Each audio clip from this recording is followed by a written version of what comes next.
The people of Zimbabwe need to know that Mugabe was willing to surrender, to hand over power peacefully to Morgan Tsvangirai. The army faced and confronted Mugabe, and they said, over our dead bodies. Wow. It is the army that dissuaded Mr. Mugabe from handing over power to Morgan Tsvangirai. And this is why they ran off. Remember, they took 3 months claiming that they are still counting electoral votes. It took them 3 months between the day people finished voting and the day they announced that Tsvangirai has won, but not with good enough majority votes to form a government. So there needs to be a re-election, a by-election, a runoff. In that runoff, Mugabe unleashed the army. The army started sending youths, the border gazes, and they started doing pungwes. And that's when they unleashed the short sleeve genocide. As we speak today, we have people in our country whose arms were cut short by machetes in the 2008-2009 election. These atrocities have not yet been investigated. Our people right now are being forced to say EDP. Nobody apologized to them. Mr. Mugabe denied any allegation.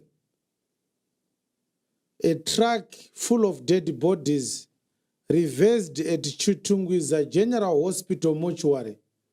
The comrades simply said, put these bodies in the mortuary. We'll collect them. Some of the bodies were put there and some of the bodies couldn't fit. The mortuary was too full. And some of those bodies were dumped in the dam in Marondera. I think you know that so many bodies were discovered dumped at a dam in Marondera. They ended up with bodies which they didn't know where to dump them. That's how much bloodshed was done. I have 2 things to say about the Tsvangirai dribbling that happened in 2008.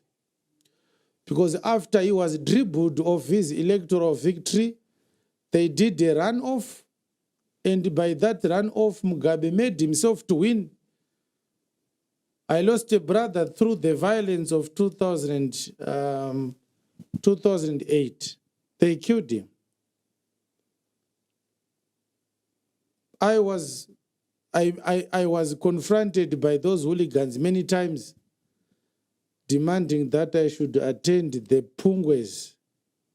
And I was going to base say,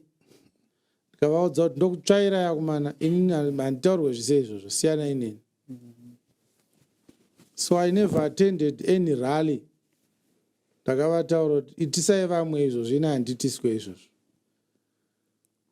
I'm not lying to you as well.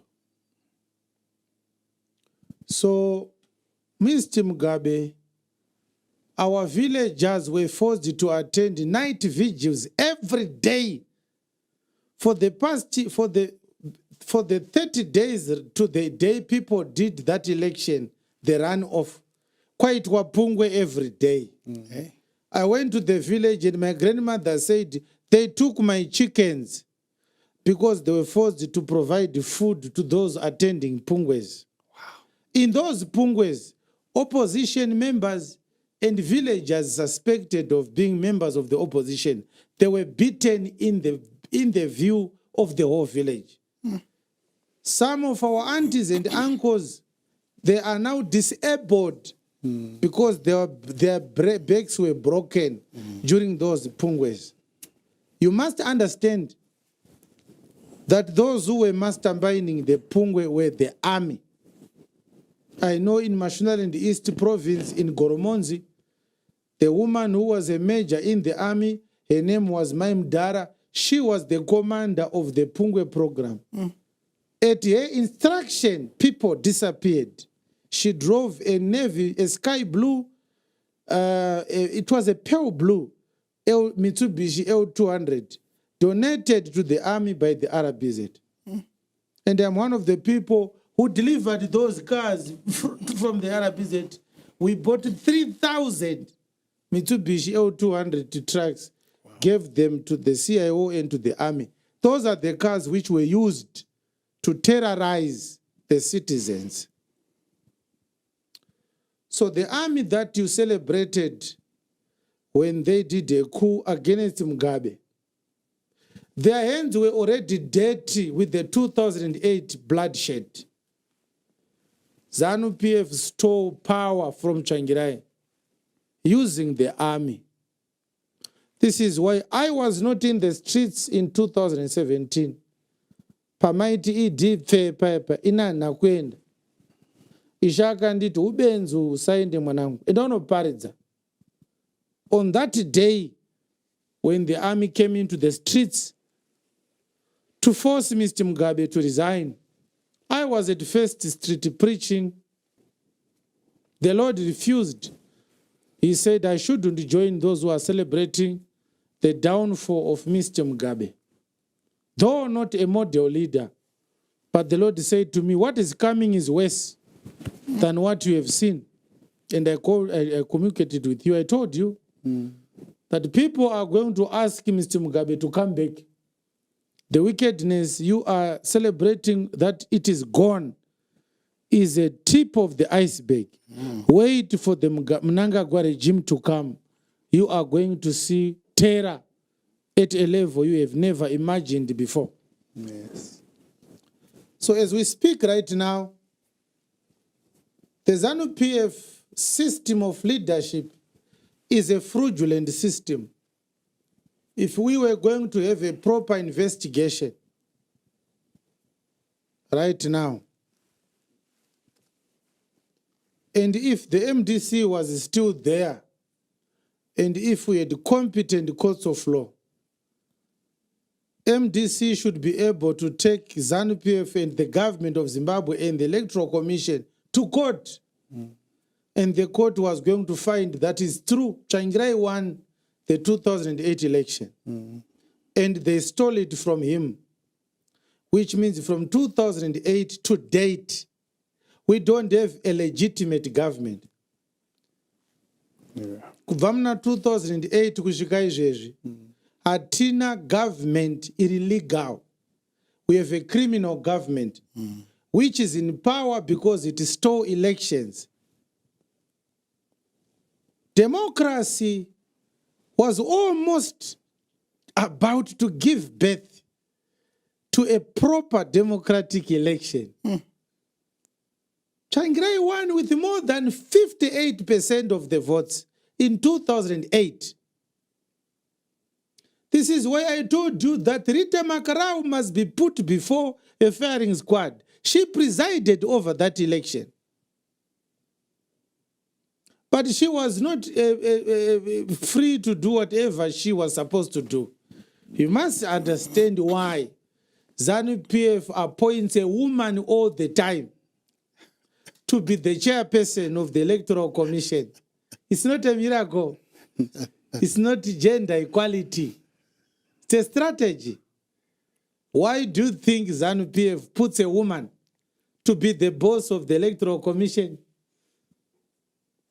A few months ago, we saw Priscilla Chigumba presenting the delimitation report to Mr. Mugabe. She was chased from Mnangagwa's presence like a dog. Get out! Before live cameras. She was kicked out from Mnangagwa's presence like a small puppy. Clearly, she's terrified of the men. What do you think they will say when they receive a phone call saying, announce that we have won with 59%? Who do you think they can say no to? It's a strategy. Yes. There's nothing that Tsvangirai could have done. Zimbabwe is a military state. And an opposition that does not have a defense mechanism has no capacity to challenge an election. We have said it over and over again. But I blame him and his advisors for the inclusive government arrangement they ended up with. I think Mr. Chiwenga was tired. He just wanted something that represented that he has successfully managed to join the government. How do you become a prime minister and a junior to somebody that you beat in a fair election?